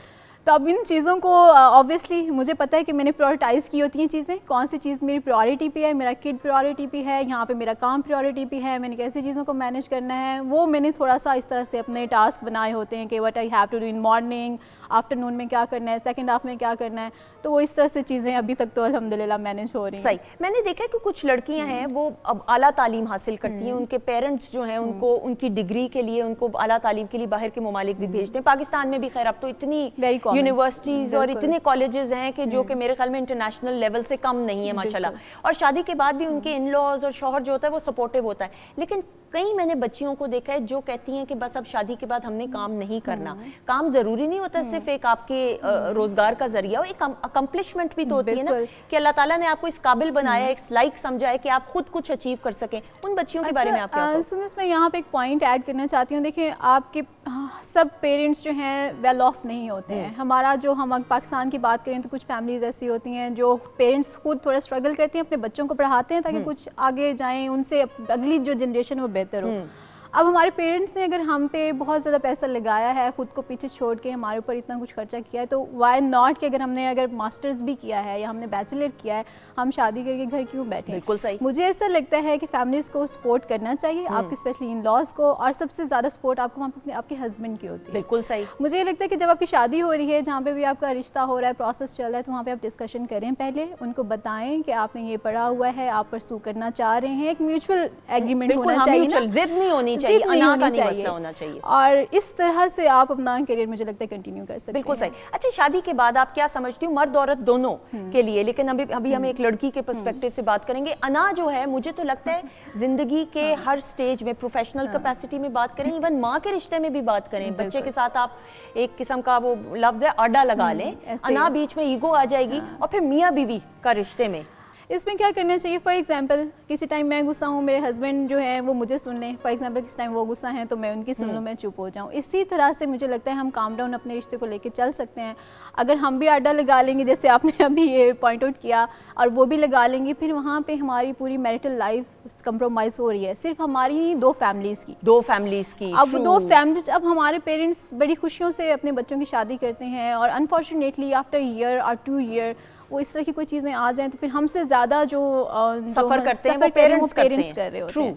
तो मुझे ये लगता है कि जो हमारी आजकल की जनरेशन है, थोड़ा सा काम डाउन हो, थोड़ा सा। लेकिन सब नहीं है, आप भी तो आज की जनरेशन की नुमाइंदगी कर रही हैं, तो बड़े समझदार बच्चे बच्चियां भी हैं, लड़के इतने समझदार हैं, बच्चियां आपकी तरह देखें कितनी समझदार हैं। सुंदर अप्स एंड डाउन्स आते हैं। मैं अपनी लाइफ का अगर करूँ, it's mean like 3.5 years I am married, तो 3.5 साल। हाँ, तो मेरी लाइफ में भी ऐसे आए, लेकिन उसका ये मतलब नहीं था कि मेरे हस्बैंड कहीं पे कुछ मुझे कह रहे हैं तो मैं उनकी ना सुनूं और मैं भी शाउट करूं। हाँ, लेकिन जब हम बहुत यंग होते हैं, शायद होता है ऐसा कि यार उसको सुनना नहीं है, कहना है, लेकिन Aahista Aahista, step by step आपका एक्सपीरियंस ऐसा हो जाता है कि आपकी पर्सनैलिटी थोड़ी सी कंप्रोमाइज करने वाली बन जाती है। मेरी शादी को अल्हम्दुलिल्लाह 19 साल हो गए। मुझे याद है कि शादी, when I did my masters in special education, शादी के बाद मैं मीडिया में काम कर रही थी, और मेरे वालिदैन ने कहा था कि अगर तुम्हारा हस्बैंड और इन लॉज अलाउ करेंगे, और मैं भी इस कंसेंट में थी कि आप अपनी जिंदगी को तो नहीं काम के पीछे, अगर काम की सपोर्ट देंगे हस्बैंड और ससुराल वाले, तो एक म्यूचुअल अंडरस्टैंडिंग के साथ। और अल्हम्दुलिल्लाह मैंने हमेशा ये बात कही कि जो कॉन्फिडेंस मेरे शौहर ने और इन लॉज ने मुझे दिए,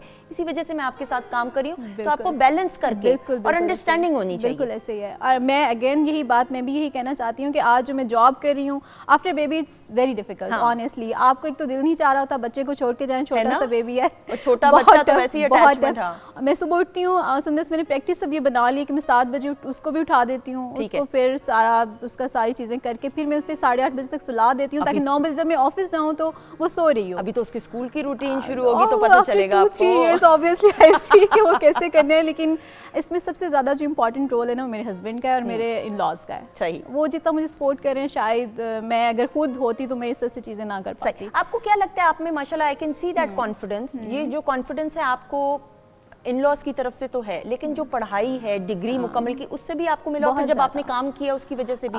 सुंदर, मेरा जो बैकग्राउंड है, मैं एक जिम्मेदाराना घराने से ताल्लुक़ रखती हूँ, मुल्तान वाली साइड से, पीर महल से।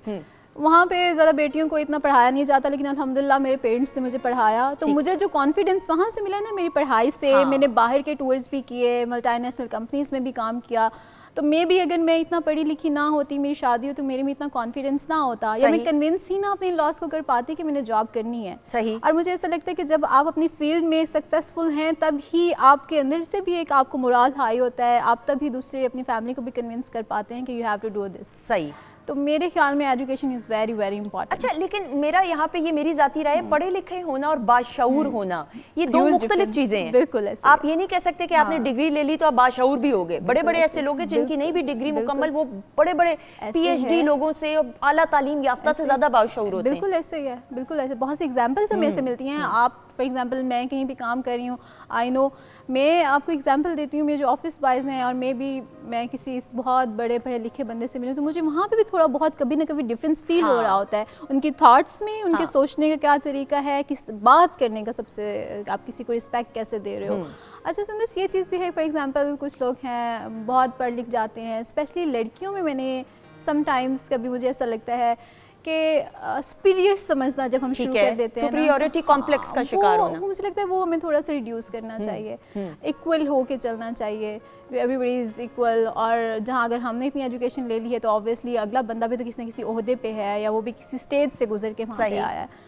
तो आई गेस कि ये सारी चीज़ों को थोड़ा सा मैनेज करके, बैलेंस करके, बिल्कुल, I think balance is the key to success. exactly. और ज़िंदगी के किसी भी मामले की बात करें, आपकी प्रोफेशनल लाइफ हो और शादी के बाद आपकी अज़दवाजी ज़िंदगी हो, आप बैलेंस के साथ और अपनी अना को, ईगो को ख़त्म कर दें तो ख़वातीन और हज़रात, रिश्ते, हर रिश्ता प्रोफेशनल कैपेसिटी में, ज़ाती कैपेसिटी में बड़ी उम्दगी के साथ आप निभा सकते हैं और हंसते खेलते हुए पॉजिटिविटी के साथ ज़िंदगी को गुजारिए।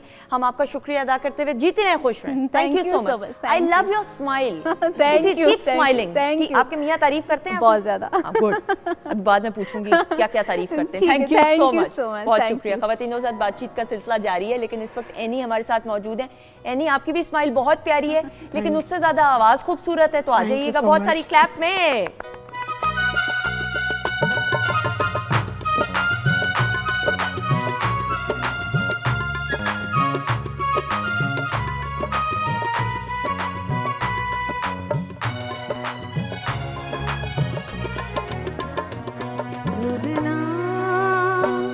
जरा मुखड़े दी चाबी पूरा कर वे, पूरा कर वे, मैं दिल वाला बुआ खोलना, ढोलना। जरा मुखड़े दी चाबी पूरा कर वे, पूरा कर वे, मैं दिल वाला बुआ खोलना, ढोलना।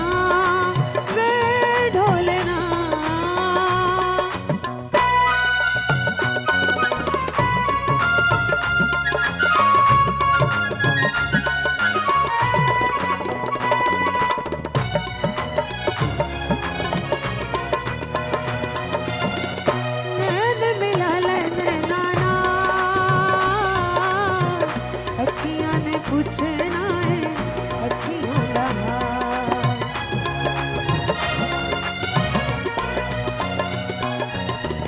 मैंने मिला लेने नाना,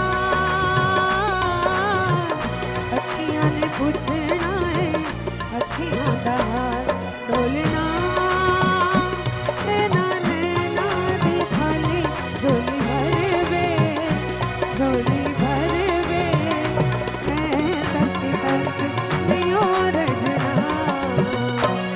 ढोलना वे ढोलना।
जी ख़वातीन हज़रात, हम आपको खुश आमदीद एक बार फिर कहते हैं वीकेंड एट होम की programming Pakistan television network Lahore centre से आप हमारी टीम और सुंदस जमील के साथ देख रहे हैं। प्रोग्राम के आगाज़ से हमारे साथ एनी खान मौजूद है और ब्रेक के बाद हमें ज्वाइन किया। We so proud of Shahroz. और शहरोज़ जो हैं ख़वातीन हज़रात यंगस्टर्स जिनको बिलखसूस, अच्छा मैं अपनी ही इस्लाह करते हुए, एडवेंचर का शौक़ तो आपको उम्र के किसी हिस्से में भी हो सकता है, लेकिन अगर आपको जल्दी में यानी when you are a young person, youngster आप हों, तो ज़रा ज़्यादा एनर्जी भी मुझे लगता है होती है, जोश व जज्बा भी बहुत होता है, वो तो खैर उम्र के किसी हिस्से में भी हो। लेकिन शहरोज़ हमारे सामने एक ऐसी मिसाल मौजूद है जिनको पहाड़ की चोटी तक पहुंचने का शौक़, और ये शौक़ ऐसा कि करते करते करते पाकिस्तान का नाम पूरी दुनिया में रोशन करते हुए, और ना गर्मी की परवाह है, ना आंधी की परवाह है, ना तूफ़ान की मौसम की परवाह नहीं करते हुए जिस उम्दगी के साथ he has got a world record, I think ये अपनी मिसाल आप है। हमारे साथ मौजूद हैं शहरोज़ काशिफ। अस्सलाम वालेकुम। वालेकुम अस्सलाम। कैसे हैं आप? Thank you so much for having me, और अल्हम्दुलिल्लाह मैं ठीक। आप कैसी हैं? Thank you so much. Last time आप थोड़े से मुझे लग रहा था फ्रेश नहीं है, आज माशाल्लाह फ्रेश लग रहे हैं। I am so happy. Last time मैं डायरेक्ट पहाड़ों से आया था। डायरेक्ट आए थे, है ना? डायरेक्ट गाड़ी में आए थे इधर में सी, और आपने डरा भी दिया था last time Shahroz. That was a incident, और आई थिंक कि हर चीज़ जो होती है वो लाइफ का एक एक्सपीरियंस होता है आपकी, और I think it's a part of game, और sometimes you succeed and sometimes you die. लेकिन अगर आप सक्सीड ना करें तो कितने लोगों की, आपके अपनों की जान आपकी जान से वाबस्ता है, और किस तरीके से आपकी ज़रा थोड़ी सी हम एडवेंचर पे एक नज़र डालते हैं, उसके बाद इसी बात को हम आगे कंटिन्यू करेंगे। जी आइए देखते हैं।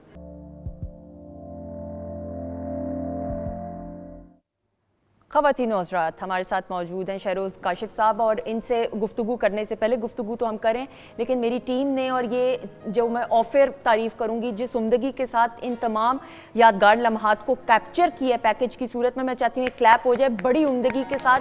सच आई कैप्टिवेटिंग कि आप, मेरा दिल कर रहा था जैसे किसी हॉलीवुड की मूवी पे पीछे म्यूज़िक है, पिक्चर्स जो सही टाइम पे कौन सी पिक्चर, कौन सी वीडियो, कौन सा डायलॉग, कौन सी इनकी गुफ्तगू लगानी है, तो ये मैं अपनी टीम को ऑन एयर ज़रूर ये तारीफ़ के मुस्तहिक हैं। और ख़वातीन हज़रात, मैं आपको ये ज़रूर बता दूँ, ये जो 2 घंटे का प्रोग्राम होता है, ये सिर्फ प्रोग्राम नहीं होता, इसके पीछे बड़ी मेहनत होती है, और दिन रात मेहनत करके एंड टाइम पे लाइव प्रोग्रामिंग में आपको मालूम है अप्स एंड डाउन्स होते हैं, तो ये हमारी प्रोफेशनल टीम को सारा क्रेडिट अल्हम्दुलिल्लाह जाता है, जो बिहाइंड द कैमरा हीरोज़ हैं, असल हीरो वो हैं हमारी टीम मेंबर्स। अच्छा जी शहरोज़, ये जो जुनून है, ये अब जुनून की कैफियत इख्तियार कर चुका है, और कहते हैं कि जितने भी एडवेंचर से ताल्लुक़ रखने वाले अफराद हैं, खा वो मर्द हो या औरत हो, ये जुनून की कैफियत ही हो तो ही आप कर सकते हो इसको कंटिन्यू। आई थिंक कि हर फील्ड के जो लोग होते हैं वो अपनी फील्ड में उनको ज़िंदा होने का हक़ मिलता है, और मेरा कनेक्शन भी पहाड़ों के साथ इसी तरह का है। ये जो पैकेज है ये तब का है when I was 17 years old, और मैंने अपनी लाइफ की पहली पीक की थी। ठीक है। Out of 14। ओके। और अभी मैं 13 पीक्स कर चुका हूँ आउट ऑफ 14।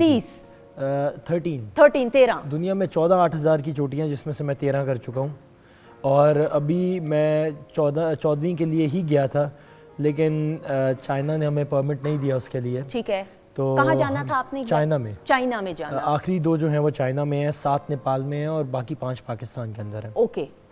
तो मैं नेपाल और पाकिस्तान वाली कर चुका हूँ, चाइना की एक कर चुका हूँ, लेकिन जब हम आखिरी पीक करने के लिए जा रहे थे तो हमारे 4 लोगों की डेथ हो गई थी। ओके। तो वो चाइना ने फिर क्लोज कर दिया था, और उसके बाद फिर मुझे वापस आना पड़ा। बिल्कुल तो मुझे वो एक बड़ा एक नॉस्टैल्जिया सा फील हुआ कि मैंने कहा कि यार मैं वापस चला गया हूँ उस टाइम में जब मैंने अपने करियर का आगाज़ किया था। बिल्कुल सही। अभी मेरी एक नई डॉक्यूमेंट्री आई है, अबव द स्लीपिंग जायंट्स। सही। आई रिक्वेस्ट एवरीवन कि वो देखिएगा, दैट्स समथिंग के वो एक वर्थ इट चीज़ है। बिल्कुल सही। अच्छा, व्हाट डिफरेंस आपको अपनी शख्सियत में, आपने बड़ी छोटी एज में ये आगाज़ किया, पहाड़ों को की चोटियों की मंजिल तक पहुंचने का ख्वाब देखना छोटी उम्र से किया, और करते करते माशाल्लाह अल्लाह ताला ने आपको इतनी इज्जत से और मकाम से नवाजा। व्हाट डिफरेंस आपको अपनी शख्सियत में नज़र आया है? मुझे ऐसा लगता है कि आप बहादुर ज़्यादा हैं, निडर हो गए, और आपको इर्द गिर्द छोटी मोटी बातों से फ़र्क नहीं पड़ता। ये मेरी ऑब्जर्वेशन है। देखिए, जब आप काम करना शुरू करते हो तो आपको एक बिलीव होता है अपने काम के ऊपर, और ऑफ कोर्स के लोग तो बातें करते हैं, उस पर कोई फ़र्क नहीं पड़ता, लेकिन जो सबसे बड़ा इफेक्ट मेरी शख्सियत पे पड़ा है वो ये है कि कॉन्फिडेंस। हाँ। इंसान अपने आप को वैल्यू करना शुरू कर देता है, और अगर सक्सेस इंसान के हाथ में होती ना, तो इंसान ना कभी ख्वाब देखता किसी चीज़ का, और ना कभी उस चीज़ के लिए मेहनत करता। इसीलिए इंसान के हाथ में मेहनत और कोशिश दी गई है, कामयाबी नहीं दी गई।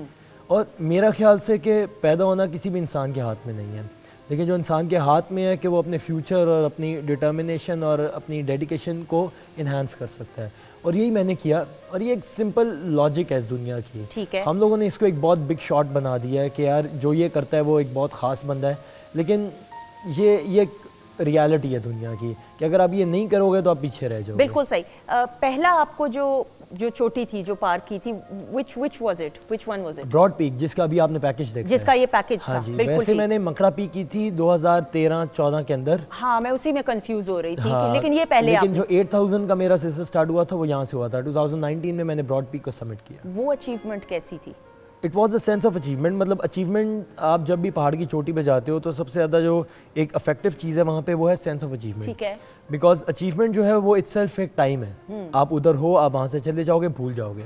लेकिन जो सेंस ऑफ अचीवमेंट है ना, वो आप दुनिया किसी भी कोने में बैठे हुए हो, लेटे हुए हो, आप याद कर सकते हो। वो कहते नहीं थे कि जब चाहूँ तुम्हें मिल नहीं सकता, लेकिन जब चाहूँ तुम्हें याद तो कर सकता हूँ। बिल्कुल सही। तो वो याद एक ऐसी चीज़ है कि आप कभी भी फीलिंग एक ऐसी चीज़ है जो आप दुनिया के किसी भी कोने में ले सकते हो। बिल्कुल से। अब पहाड़ जो है आप उसको कंट्रोल नहीं कर सकते, उधर जो मौसम होगा, हाँ जी। आप जितना मर्जी, मुझे ऐसा लगता है, मेरी इस्लाह कीजिए, नहीं, ऐसा ही है, जितनी ऐसा ही है। मर्जी टेक्नोलॉजी आप वेदर फोरकास्ट के जरिए जो भी इंस्ट्रूमेंट्स लेके जाने हैं टेक्निकल, लेकिन जो होना है तो फिर होना है। हाँ। तो you have to be prepared for the unprepared. हाँ जी। कब ऐसा हुआ? क्योंकि हमने ये सुना है हमेशा कि जब आप जाते हैं चोटी पे चढ़ना शुरू होते हैं तो मौसम चेंज हो जाता है, एक्सट्रीम वेदर हो जाएगा, हाँ जी। सर्दी हो जाएगी, तो इंसान ऐसी कैफियत में भी आ जाता है कि हिलुसिनेट करना शुरू हो हाँ जाए। जी। आपके साथ तो बहुत बार ऐसा हुआ। हाँ जी, बल्कि आपके यहाँ से भी काफ़ी दफ़ा वो न्यूज़ जनरेट हुई थी जब मैं I was stuck on Nanga Parbat. बिल्कुल। 7000 प्लस मीटर पे आई वाज स्टक देयर, और हम सिर्फ 2 ही लोग थे, मैं और फजल थे।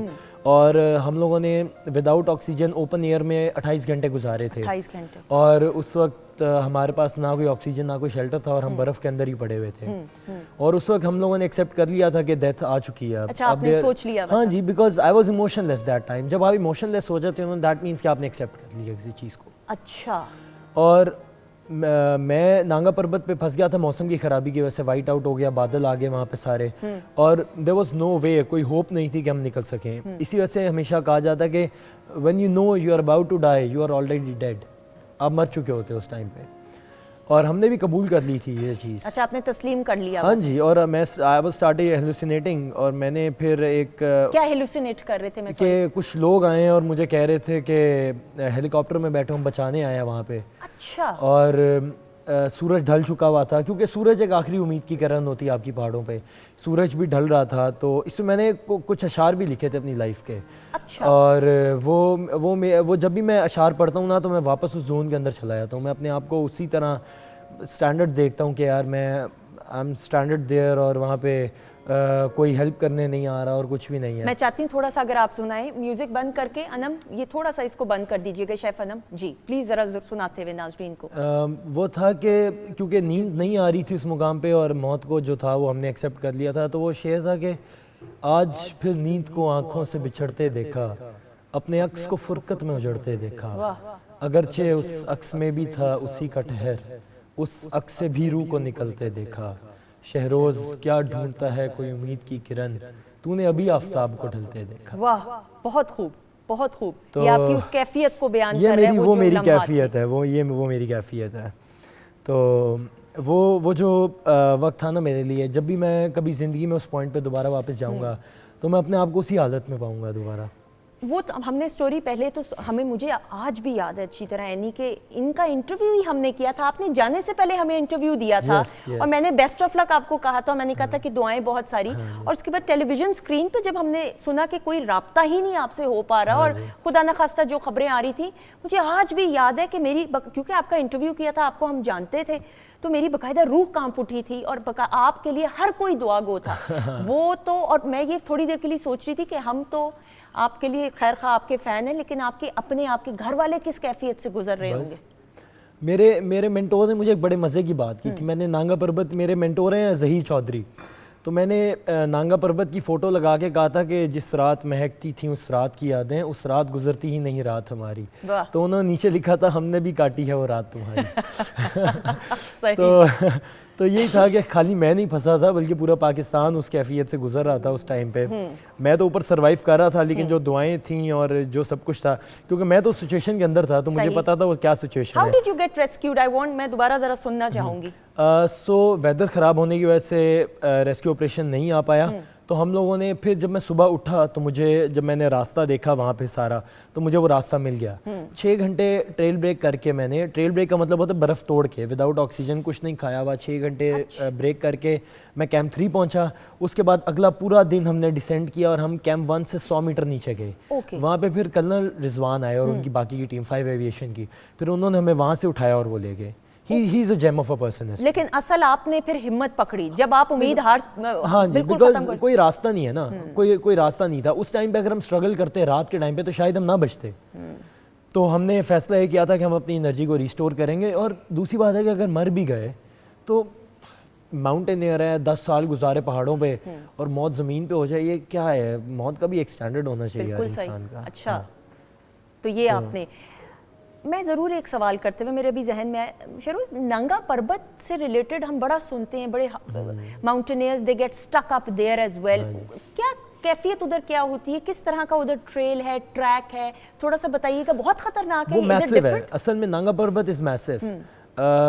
पाकिस्तान के एक वो लिखारी हैं इमरान हैदर तमीम, सही। उन्होंने बोला था, उन्होंने कहा था कि नांगा पर्वत जो है ना वो नीचे से छोटा है लेकिन ऊपर जाते हुए बड़ा होता है। ओके। और अगर आप एक प्लेट के अंदर बर्फ रख दें तो एक कमरे का क्लाइमेट चेंज नहीं होगा। हाँ। लेकिन अगर आप एक पूरे प्लेटू के अंदर बर्फ डाल देना तो वेदर जल्दी चेंज हो जाएगा। तो इसी तरह नांगा पर्वत में भी है, वेदर इस वजह से जल्दी चेंज होता है बिकॉज प्लेटूज बहुत बड़े बड़े हैं वहाँ। बिल्कुल सही। तो आपको लगता है ज्यादा चैलेंजिंग जो है नांगा पर्वत ही रहा आपके मेरे लिए रहा। लोगों के लिए केटू है, लोगों के लिए केटू भी है, कुछ कहते हैं नहीं कोई और माउंटेन है, लेकिन मेरे लिए नांगा पर्वत। नांगा पर्वत बिल्कुल सही। एक खबर हमने सुनी आपके बारे में, मुझे प्लीज, मैं चाहती हूँ कि अल्लाह करे ये खबर गलत ही हो। आपने रिटायरमेंट का ऐलान कर लिया है, ये क्या है? इस उम्र में तो थोड़ी ना होती है, वो तो कहीं एक खास एज, बल्कि मैं कहती हूँ उस एज में भी नहीं होनी चाहिए, 60 के बाद भी। नहीं, basically I am into business now. Okay. मेरी एक कंपनी है ब्रॉड बॉय एडवेंचर्स के नाम ठीक से, है। जिसके अंदर अब हम पाकिस्तान के लोगों और बच्चों को लेके जा रहे हैं क्लाइंब करने के लिए माउंटेन्स। ठीक है। और क्योंकि ये है कि हमारी टूरिज्म इंडस्ट्री बहुत लैग करती है इस चीज़ के अंदर, 5 बड़े पहाड़ होने के बावजूद हमारा रुझान जो है वो माउंटेनियरिंग और टूरिज्म से रिलेटेड नहीं है। ठीक है। हमारी पार्टीज बिल्कुल डिफरेंट हैं।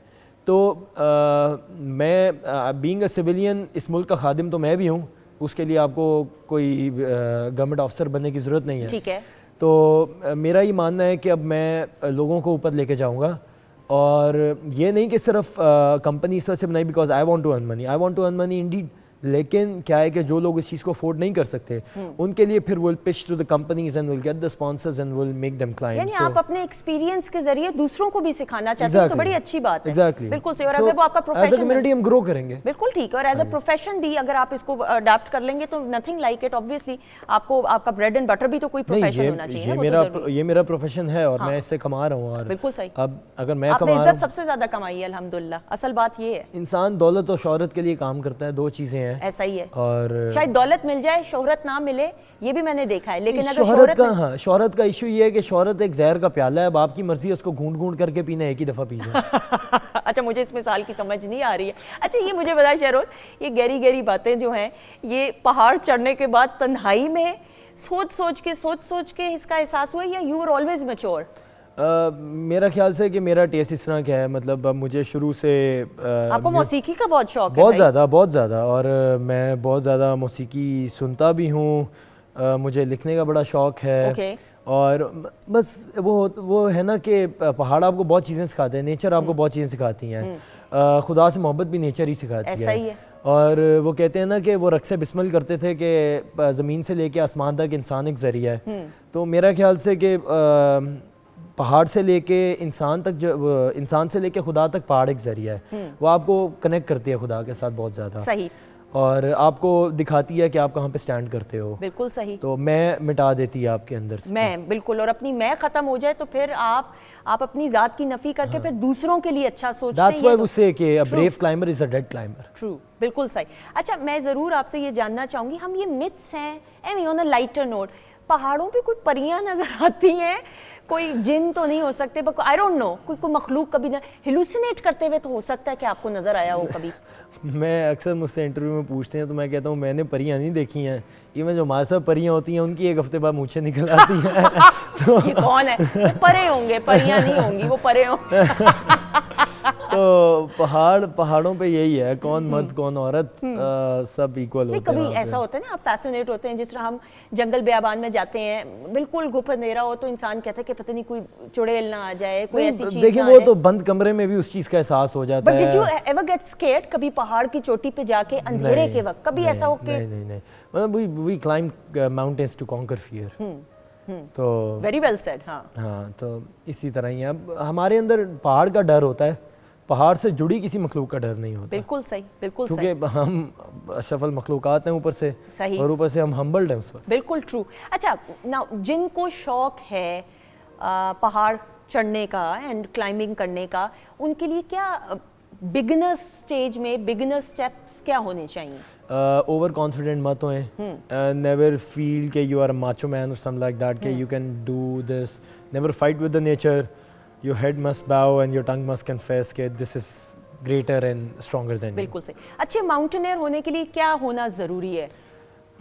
मेंटल फिटनेस और मेंटल फिटनेस से क्या मुराद है? कि आपकी जो विल पावर है वो हालात से बड़ी होनी चाहिए। ओके। और दूसरी बात है कि आपको हम्बल होना चाहिए in front of the nature, you can not fight with the nature. और तीसरी बात है कि डिसीजन मेकिंग पावर होनी चाहिए, और जेब में बहुत सारा पैसा होना चाहिए। Okay, good, you got a good sense of humour, very good.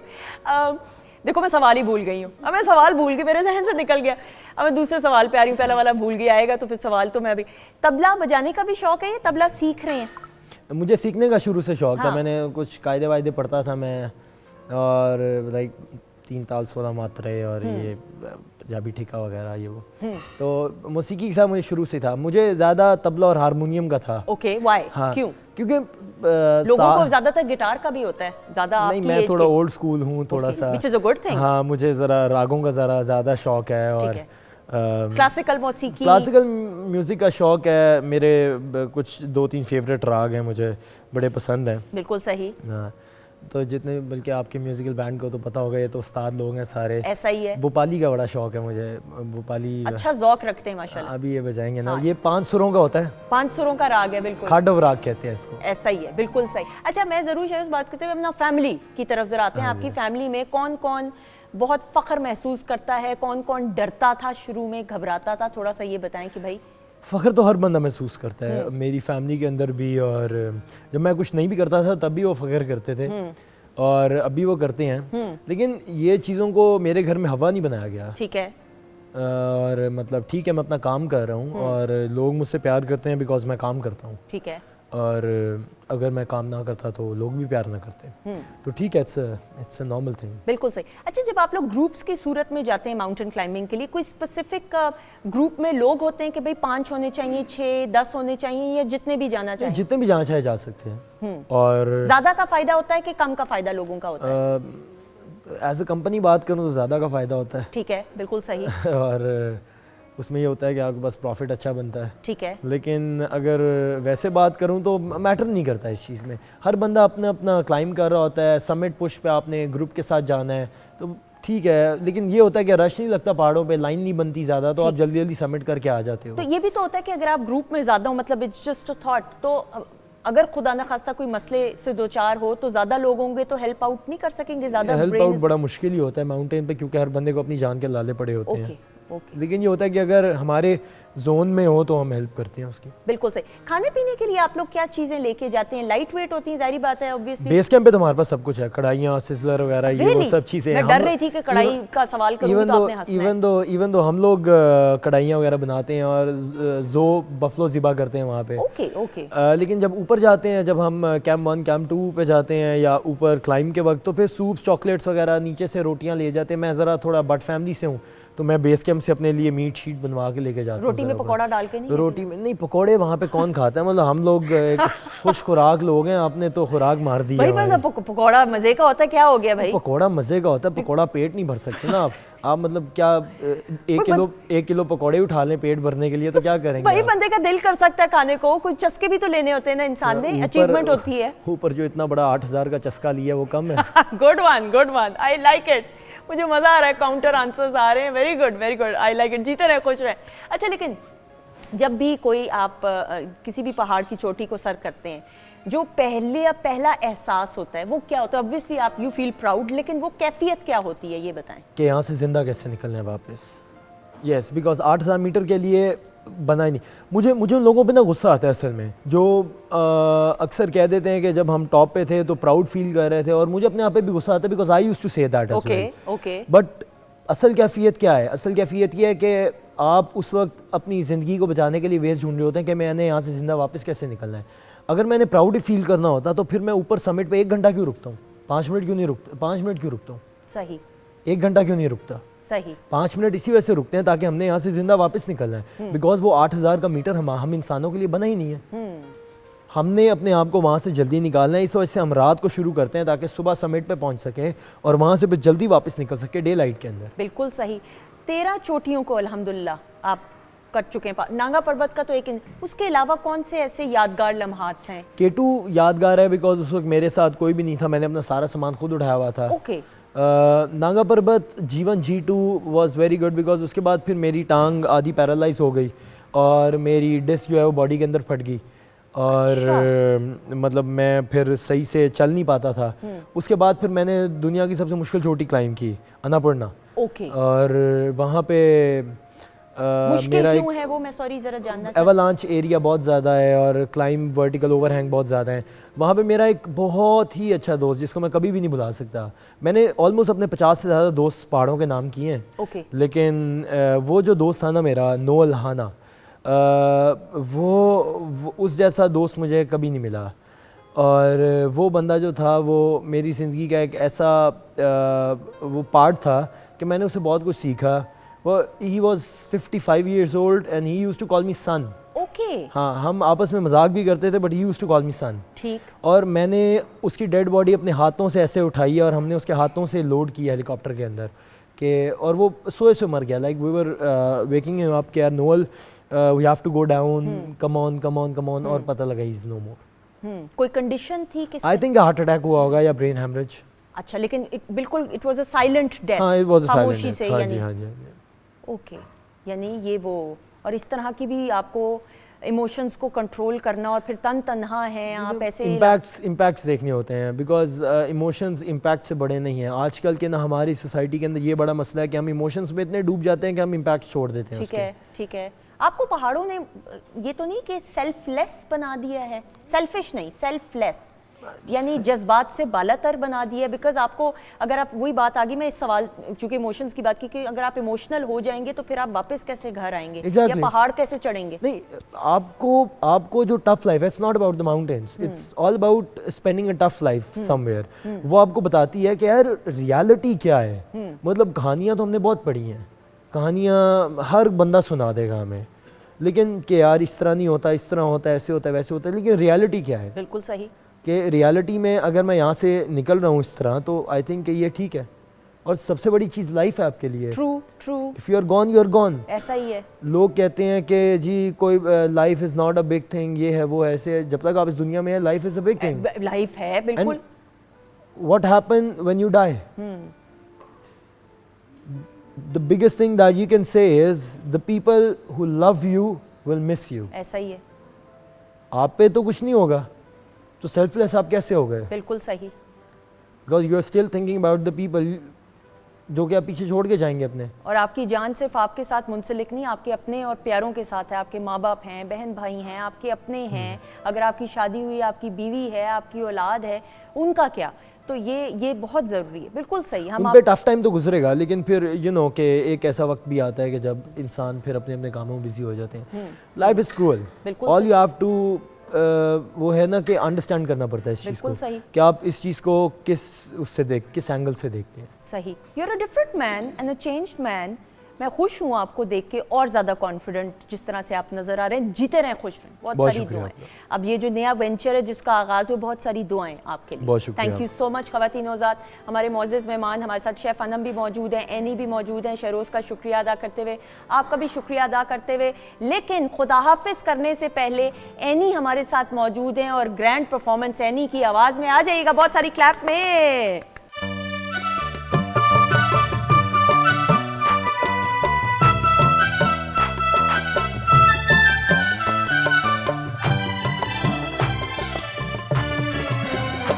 नया लाया वे नया लाया